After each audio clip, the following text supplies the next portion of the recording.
All right, let's jump right into this explainer. I want you to picture someone named Alice. Honestly, Alice is probably a lot like you, me, or basically anyone we know. She grinds it out at a standard 9 to 5 job, gets her paycheck every 2 weeks, and just kind of painfully watches as her hard earned cash gets crushed by high income taxes and quietly eaten away by inflation. It's a tough spot to be in. But when Alice looks closely at the upper echelon of the financial world, she sees something completely different. She sees these incredibly wealthy people buying huge assets, investing in massive companies, and using these totally hidden mechanics to accumulate and protect their money. Seriously, it can feel like they're playing an entirely different game with invisible rules. Well, today we're going to demystify those rules.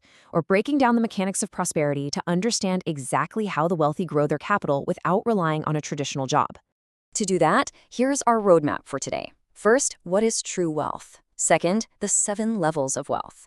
Third, using debt to get richer. Fourth, protecting wealth from taxes. And finally, the stealth wealth secret. Section 1. What is true wealth? Moving beyond the paycheck. You see, society has basically hardwired us for Alice's strategy. Perform daily labor, collect your biweekly paycheck, and try to save whatever pennies are left over in a standard bank account. But the wealthy? They operate on a completely different paradigm. Their strategy focuses entirely on accumulating massive assets and making investments. Their primary goal isn't just trading their precious time for a paycheck. Instead, they're acquiring things of lasting, compounding value. It's a total mindset shift. So here's the real kicker. True wealth isn't about the money you earn from your daily grind, and it absolutely isn't about what you spend. Wealth is strictly defined as the assets you accumulate and hold on to. We're talking about tangible, real things here, like businesses, real estate, or stocks. Basically, wealth is what stays with you and grows. It's not just cash passing through your hands so you can buy the newest phone or some fancy shoes. Section 2. The 7 levels of wealth, from dependent to free. Now, we usually picture wealth as this one giant mountain you just magically summit one day, right? But it's actually a ladder of 7 distinct levels that they, well, literally never bothered teaching us in school. It starts down at the very bottom, at step 1, where you are completely dependent on that next paycheck just to survive. Step 2 is reaching that breathing room, where you're entirely debt-free. But the ultimate goal of the wealthy, the holy grail, is right there at step 3, absolute financial freedom. This is that incredible stage where your investments actually generate enough cash to pay for your entire lifestyle. The rich aren't just trying to buy flashy things. They're meticulously climbing these levels until their money works for them, so they don't have to wake up and work for their money. Section 3. Using debt to get richer. The counterintuitive loophole. Now, you might be wondering, how on earth do the rich use debt to get richer?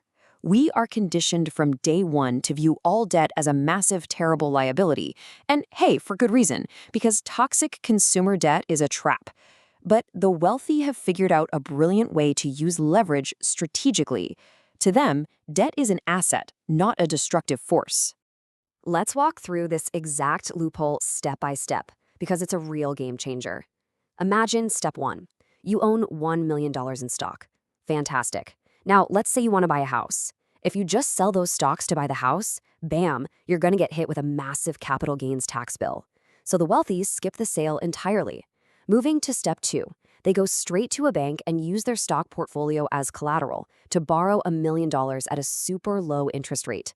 And step 3 is where the magic happens. Because it's a loan, they get the cash entirely tax-free to buy that house. Meanwhile, their original stocks, they just sit in the background and continue to compound and grow. They get the house, they totally dodge the massive tax bill, and they keep their wealth-generating assets intact. It's brilliant. Section 4. Protecting wealth from taxes. The fortress. Let's bring it back to Alice for a second. When Alice gets paid, her taxes are yanked right out of her paycheck before she even gets to see the money. It's frustrating, right? But the wealthy have these massive protective systems in place, and the biggest one is the trust.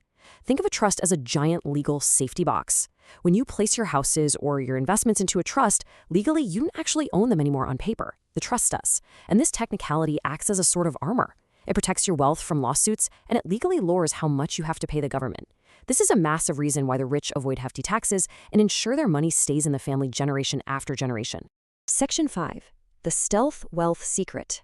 Why true wealth is silent.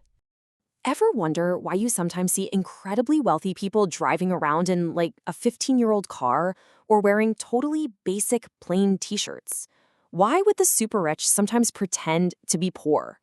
Well, it's because true wealth is silent. Flashing your cash around often just makes you a target. The wealthy understand that real prosperity is all about buying your freedom. It's definitely not about buying flashy designer brands just to seek validation from a bunch of strangers. I absolutely love this quote from the source material. It hits the nail right on the head. Buying things you can't afford just to impress others is the fastest way to get poor. It's just a sharp, unmistakable reminder that putting on a big performance of wealth is literally the exact opposite of actually building it.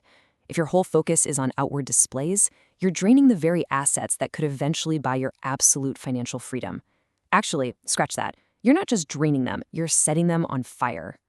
Which brings us to a final lingering thought for you to chew on today. Should you really spend your money just to look wealthy to other people? Based on the mechanics of prosperity we've uncovered in this explainer, the answer is a resounding no. True wealth happens behind the scenes. It's built on owning assets that actually appreciate, cleverly leveraging debt to your advantage, building legal fortresses like trusts, and above all, keeping quiet about the whole shebang. It kind of forces us all to take a hard look at our own financial priorities, doesn't it? So are you going to keep playing Alice's game of earning just to spend, or are you finally ready to start playing the game of accumulating to build real freedom?